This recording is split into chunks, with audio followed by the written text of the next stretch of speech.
Well, hello everyone. I'm Nova Safo, definitely not Kai Ryssdal. Welcome back to Make Me Smart, where we make today make sense. Kai and Kimberly are both out today, so Megan McCarty-Carino, none other than Megan McCarty-Carino, and I are taking over today's show. Hi, Megan.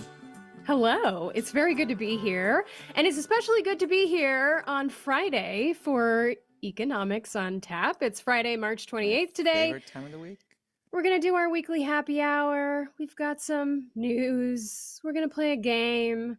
But first, of course, we got to check in. And then, as Kai would say, and then we're going to get you on your way.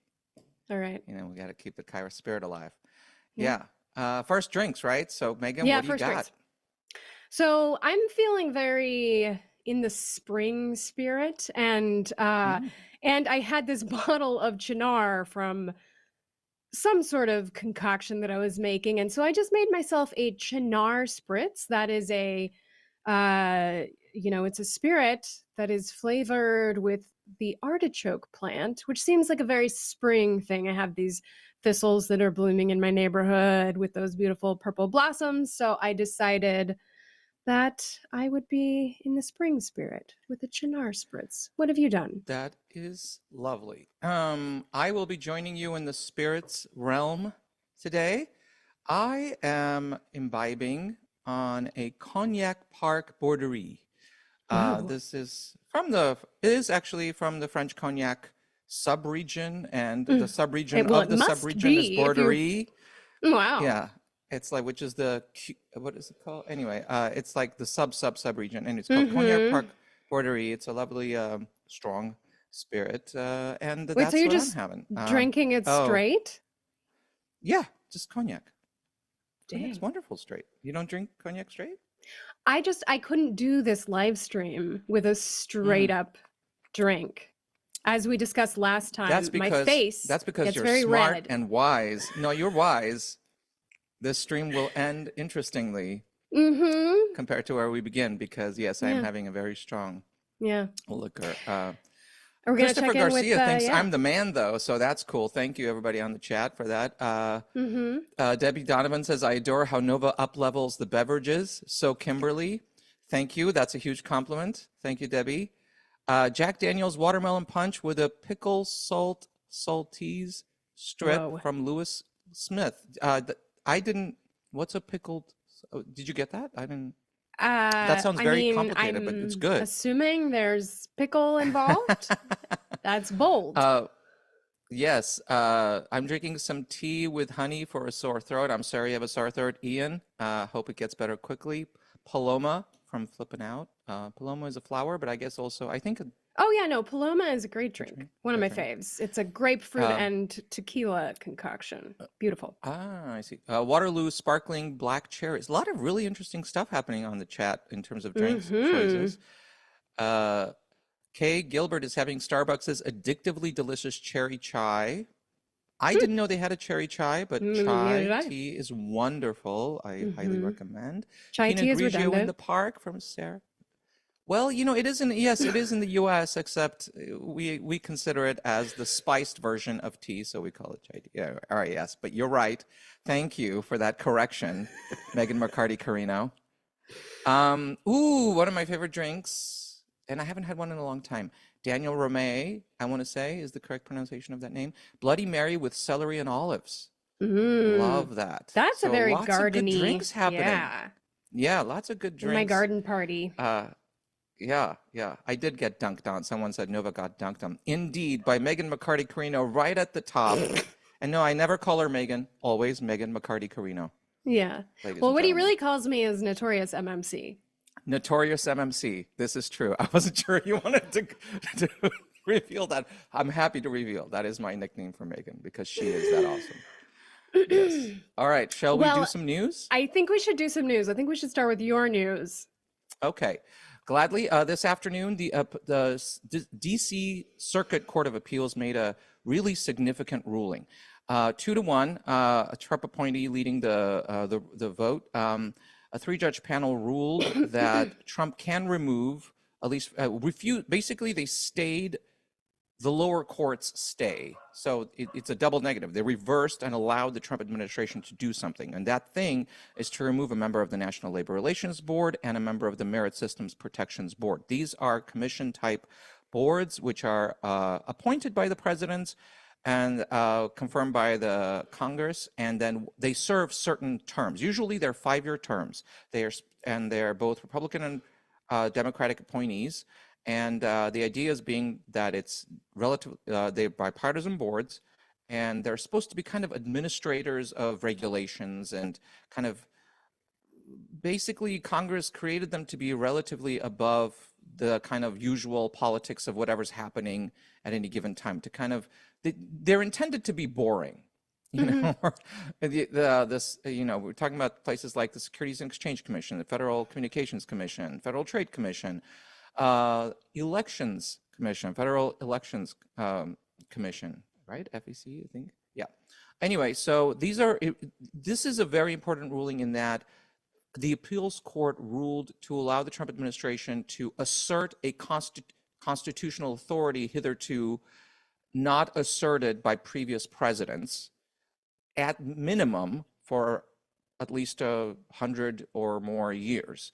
And that authority being that even if the boards, commissions are created by Congress, and in the law specifically it says the president shall not just remove these folks because he wants to or she wants to one day, but can only remove them for really important reasons of malfeasance, etc., and has to inform Congress about those reasons. President Trump did not do that, removed them because he said they weren't doing a good job or were operating in ways against his own policies. In any case, these folks sued, said you can't do that under either norms or laws. With the National Labor Relations Board, it's actually in the law.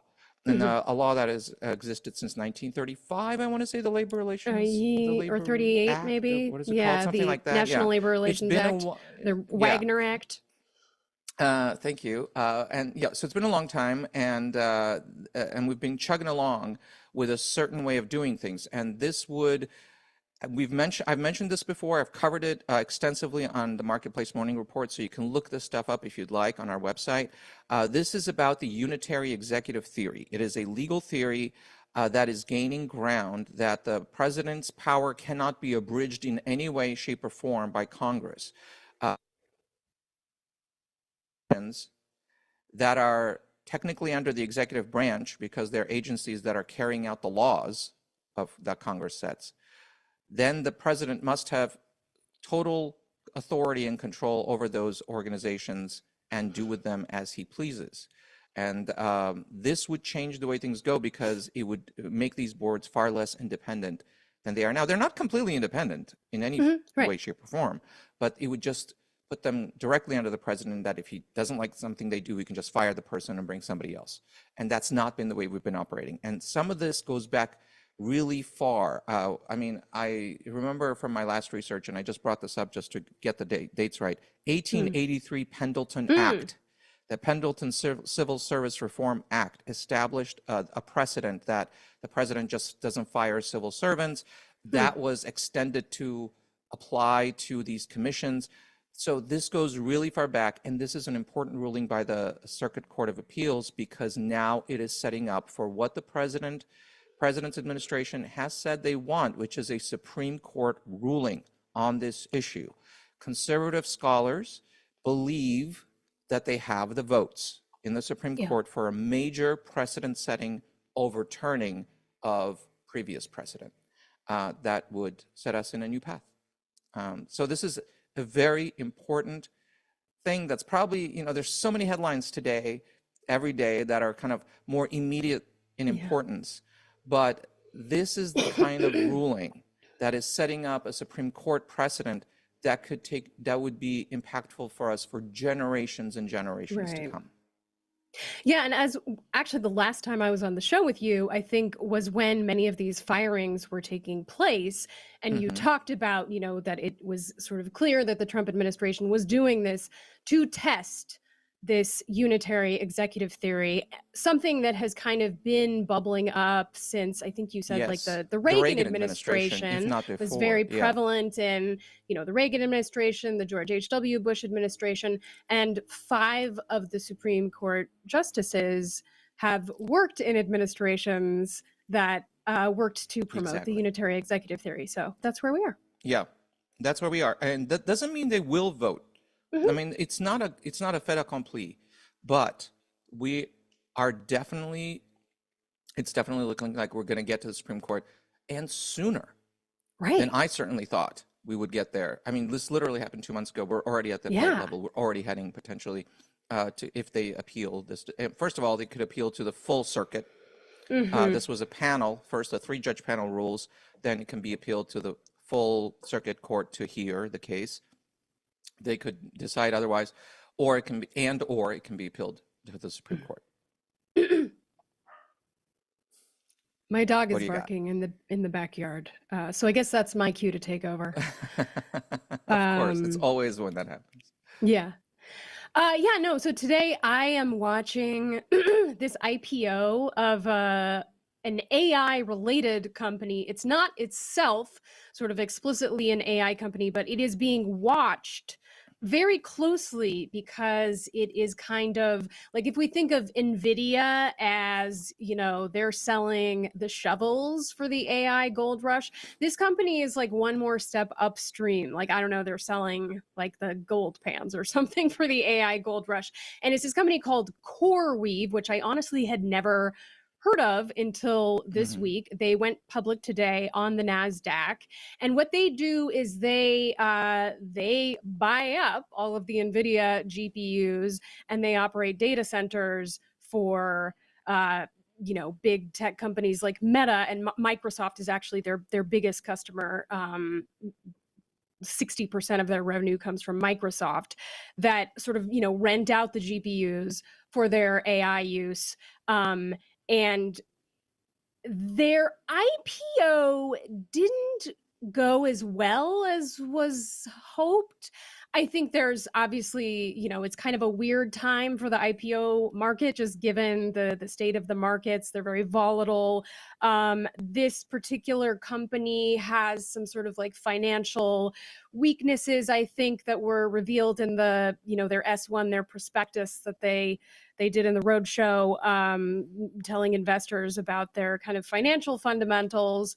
They are making a lot of money, but they're also losing a lot of money. And it kind of gets to a piece of the AI economy, kind of questions about the sustainability of the AI boom that have been swirling around for a long time. Is this a bubble? And if you look at the CoreWeave IPO as, an important signal or indicator, whether it is, the best indicator, I think, is at this time, is debatable, but, it's not giving the strongest signal, because and in their S1 documents, they kind of noted that one of the big uncertainties with their revenue is whether AI turns out to be, the moneymaker and the sustainable business model that investors are hoping. The fact that that is questionable when their biggest customer is Microsoft is kind of eyebrow raising. And I think it ties into the other big AI story this week. If you were online, you probably saw everyone was posting these AI generated pictures of Studio Ghibli interpretations of any image that you could do. So ChatGPT added an image generator to its free version this week, and somehow the meme became everyone generating things in the style of Studio Ghibli, the Miyazaki movies, like the animated Japanese, like I'm Howl's totally Moving Castle, My Neighbor Totoro. So everyone was posting these, and then yesterday Sam Altman posted on Twitter, the CEO of OpenAI, like, I'm glad everyone is having fun, but you really need to slow down, and we're going to have to rate limit this image generator for the free accounts because it's melting our servers. And it just gets to this fact about the AI economy that is very different than previous technologies that have kind of, taken over the tech sector, is that it has really high marginal costs. So if you were like an app developer or something, like once you do all the research and development and you are selling your software as a service, the more customers you get, the more people use it. It's like a pretty small marginal increase in your overhead. But with AI, like the more people use it, the more customers you get, the more often they use it, the more heavily it's being used. Like the costs increase so intensely because the compute power is so much. So like these businesses, that's why, everyone is losing money. Now, of course, I talk to people all day, every day that really believe that this is going to pencil out in the end because AI is this transformative technology, with scientific discoveries, whatever, that this is going to supercharge the economy and it is going to pay for itself. But there are these kind of stacking signals about just how challenging it is for businesses in AI to make money because the costs, the upfront costs and the marginal costs as you scale are just so massive. And so it's I don't know, it's just like it's a little bit of a step on the brake kind of news item to me. Yeah, I don't know. That's a very interesting point. You've raised several points that are really interesting, and one it leads to the greater conclusion that we really have to remember that this is just such an emerging technology still, and the kind of hopes and exuberance that we've had surrounding it have definitely outpaced what actually is possible at the moment. Yeah. And the technological limitations we have. Isn't one of the goals right now to try to figure out how to reduce the computing power required for these applications? And, obviously the emergence of models from DeepSeek, which, purportedly used far fewer GPUs and perhaps less advanced GPUs, I think sort of points in a direction that maybe advances are not going to take as much compute. Also the new GPUs, the new chips from NVIDIA and other chip makers, every time they come out with new chips, they're like 10x, 100x more efficient than the last iteration. But because the demand for these, the cheaper they get, the more efficient they get, the more people want to use them. It's kind of like inducing demand for more compute, for more, and so at this point, it still is kind of increasing costs a lot. Yeah.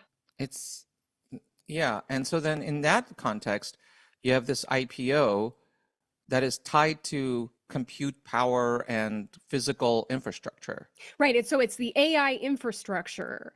And they originally wanted to raise $4 billion with the IPO, and then they sort of downgraded to raising $1.5 billion once their prospectus moved around and people saw, okay, they're really kind of losing a lot of money.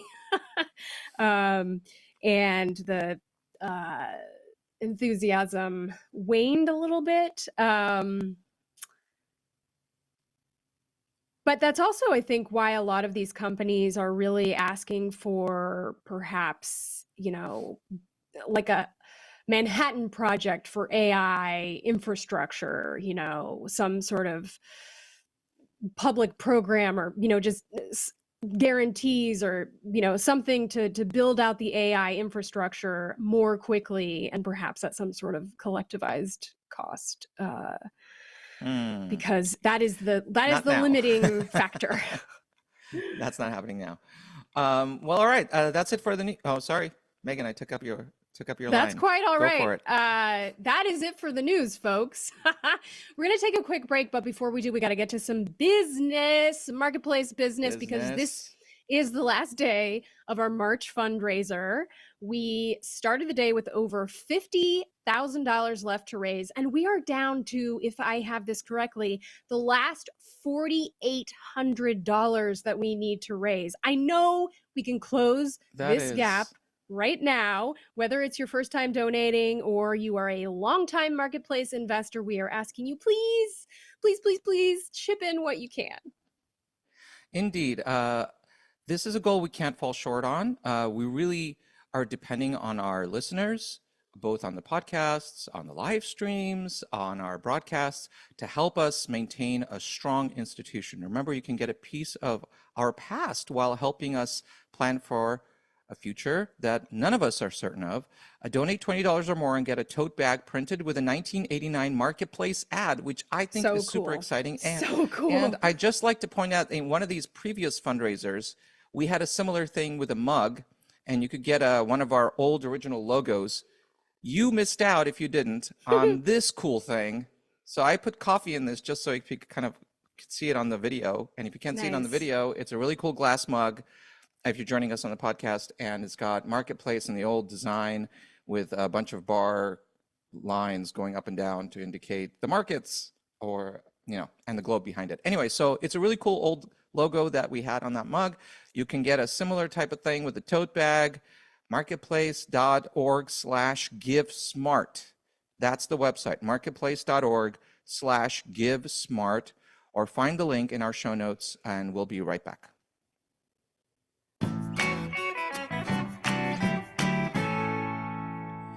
We're back, and we're about to play a game, but before we do, I would like to do a quick shout out to my dad, Abraham. It's his birthday today. He is 83 years young. Happy birthday, Dad. And a few hours ago, I spoke with my folks by FaceTime. My mom told me to wear a nice shirt, which was her subtle way of saying, which I'm doing, if you can see it on the YouTube stream, her subtle way of saying that I've maybe let things slide a bit in previous YouTube streams. So here we are. Thanks, Mom Zabel, and happy birthday, my dad, Abraham. And now to Drew Jostad, who's here to host a round of our full half empty. Drew, take it away. First up, DoorDash is partnering with Klarna to offer short-term credit on food purchases over $35. Are you half full or half empty on buy now, pay later for takeout? Oh man, it's for takeout. I just like to point out. I've seen such good or memes delivery, about I this. imagine. Yeah. Half I mean, that empty is a on my that is a end. half empty sign of the times, if there ever was one. Yeah. Half empty. I'm really torn, because at the end of the day, I mean, if folks need to put, it's a horrible thought that if folks have to put money on credit to buy food on credit to eat. That's a rough place to be. There are other options for folks like that right now, thankfully, food banks, etc. I urge folks, if they are in such a position, to please try not to get into debt. Go out there, find sources. There's help out there. Half empty on getting into debt to eat. I'm half full on the memes, though. No, are there a lot of memes on this? The memes are I haven't funny. seen them. They're good. Oh, really? I haven't seen them. Moving to next, Crocs reported 2024 revenue being up 4% from 2023, driven in part by popularity with younger consumers. Are you half full or half empty on Crocs as the shoe of choice for Gen Z? I'm trying very hard not to say mean things. Megan, you go first so I can collect my thoughts. I'm okay, so I'm not a Crocs person, but I am a very intense Birkenstocks person, which I feel like is Crocs adjacent. So I have to stick with my like comfort footwear brands and go half full on this. Yes. It's all about, you don't want to, I lived through my 20s trying to wear, high-heeled shoes, and I have plantar fasciitis now, and no, you gotta have some support. I'd like to say that our audience on the chats is, I think, fairly divided over comfort versus, horrific ugliness that other people have to look at in public. But I'm going to go with half empty on this for a variety of reasons having to do with the signs of the apocalypse that is the Crocs. And I'm sorry, but come on, people, enough with the comfort over everything. Please, other people have to look at you. At least make some effort in public. Enough. Next up, half full or half empty on paying your rent with a credit card. Oof. The credit card. That's a really bad idea. This goes back to the food thing. Half empty all the way. If you can't do it, you got to make some emergency choices if that's the position you're in. Don't get into debt for basic living expenses. If you're not able to pay for basic living expenses, something is terribly wrong. This is a red alert, and you need to seek help. Seek help from friends, family, etc. if you can. There are resources out there that are available for folks. Do not put rent on credit cards. Counterpoint, though.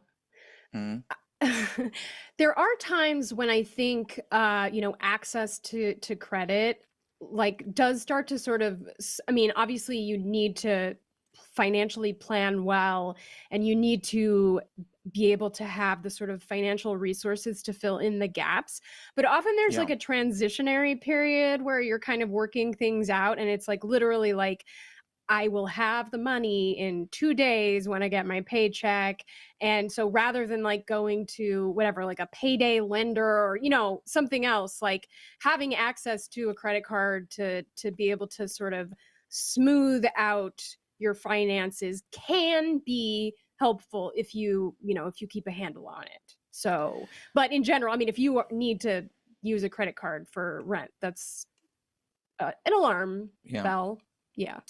And there's a lot of folks on the chat, I must say, that agree with you. Credit cards, Richard Hyman says, credit cards don't mean holding debt. One can pay off the full amount every month and get all the added benefits via paying card, air miles, etc., cashback. These are things that are true, but it is also playing with fire. And I would urge folks to be cautious and careful and conservative when it comes to your household finances. There are folks I know that put, live in complexes where you can pay online and you can sign up for automatic payments through your credit card and just put it on the card and don't worry about it and then pay off the card. Right. Yes, these are all good things, and and if you can do it, fine. There's reasons where that can work. I would still urge folks to really think twice about doing this unless you have reserves already in place, that in case something goes wrong or there's a emergency, that as long as you're not a paycheck to paycheck and you're waiting 2 days to pay the paycheck, for that paycheck to pay for that card purchase, because something can happen. You might get a flat tire. All of a sudden you have an additional expense that you weren't thinking about. And all of a sudden that credit card debt that you were on rent that you were planning on paying off, you can't pay off fully. And all of a sudden now you have a rolling debt and things can pile up. So I really think it's important to be conservative a little bit, be slightly less convenient. Also, keep in mind that when we rely on these awards cards a lot, that has a cost. Merchants are paying higher and higher percentages of their sales to these credit card processors because the rewards cards cost more per transaction. And so that gets passed on to all of us through higher costs in general and higher prices. So these things aren't free. So I think it's better. This is one area, better safe than sorry. And so you really have to think twice before you do something like that. I would urge folks. Last one. Sorry, is the to poll. Be a scold. Poll? All right, let's do it. Let's go to the poll. We're already at the poll. That was fast. Oh, this is our final topic. I haven't been paying attention. Yeah. So those of you in the YouTube chat, get ready to weigh in on our live poll. We are ready for it. This week, Meta announced the new Friends tab for Facebook, which will only show posts shared by your friends and family. Are you half full or half empty on Facebook? Maybe going back to its roots? We're not supposed to say right away, right? We're supposed to wait for the poll. Do whatever you feel. I'm all the way full. Okay. Facebook has become ridiculous. I haven't used Facebook in a long time. I use it. I always go on because I am a Facebook Marketplace addict, and I'm just like, I have to check it like multiple times a day and see what's, kind of good stuff is for sale. And I got that lamp back there. I got all kinds of stuff. That's a cute lamp. It's a very cute lamp. Is it but orange so like or I red? always, It it's doesn't come orange. through. It's orange. Yeah. Really nice. Yeah. It's a vintage Swedish lamp. It has a very vintage. That is a really cool lamp. I don't want to geek out over design, but that is a really cool lamp. But so I always get held up. I go on Facebook, and then it's just all this shrimp Jesus stuff and like all these boomer memes and stuff. And it's so bad. I would like to see what my friends and, contacts are up to. Like, that was a nice thing about Facebook. Sure, there are some nice things that pop up in the algorithmic feed, but most of it is absolute garbage and slop. I have missed all of this because I almost am never on Facebook anymore. When I am, I've only seen friend stuff. So there must be a tab that I'm missing. Or oh my God. Maybe you haven't checked recently. Nothing has changed for me as far as I can tell. Okay, we have $1,000 left to raise, folks. Just wanted to break in here and say we have $1,000 left. That is, wow, we've made a lot of progress, folks. Please, if you can, donate, get us there. Just a reminder that the public radio is a treasured institution. You know this. I don't have to tell you because you're listening. And for those of us who have the means, it is so important to be a part of that, to be a pillar of support, to maintain this institution for the generations to come. No matter what happens at any given time, at any administration, any moment in politics, we have the power as the public and public radio and public media to make a huge difference. Be there for us, support us, and believe us, we are very grateful for that. And everybody who works in public radio and in Marketplace, it's safe to say, and I am not worried about speaking for everyone here, is we care about the public mission of our organizations. And we really, really appreciate the support you give us. It means a lot and it keeps us going. So we have $1,000 left to raise. Get us there, please. And thank you very much. And Miles Wilburn says, just donated $20. Thank you, Miles. We do appreciate it. Thank you, Miles. And Megan, what's our poll results? You're going to make me change my window. Okay. All right, I'll do it. Poll results. No, go ahead. Full. No, I got it. I got it. Yeah. Half full, 75%. Half empty, 24%. And then there's that little spillage. There's that little mystery spillage, 1%. Yes. Yeah. Requires maths. So, let's not do that. Yeah. 133 votes. Pretty good. I think that's a good number. I mean, who wants to see all the shrimp Jesus all the time? Who? Yeah. I don't even know what that is. There's just like these AI-generated AI slop, and it's all over the timeline. What is shrimp Jesus? And then just like ridiculous, just like stupid videos that really have no point, and you watch them, and then for like 2 minutes, and that Megan, why are you watching them? It's Megan. Because it makes me because I want lamps. I think they're trying to tell us to get on going, mosey on out of here. That's it for us today. Make Me Smart will be back on Monday. In the meantime, keep sending your questions, comments, and suggestions. We love hearing them. 508-UB-SMART is where you can leave a voicemail or email. makemesmart@marketplace.org.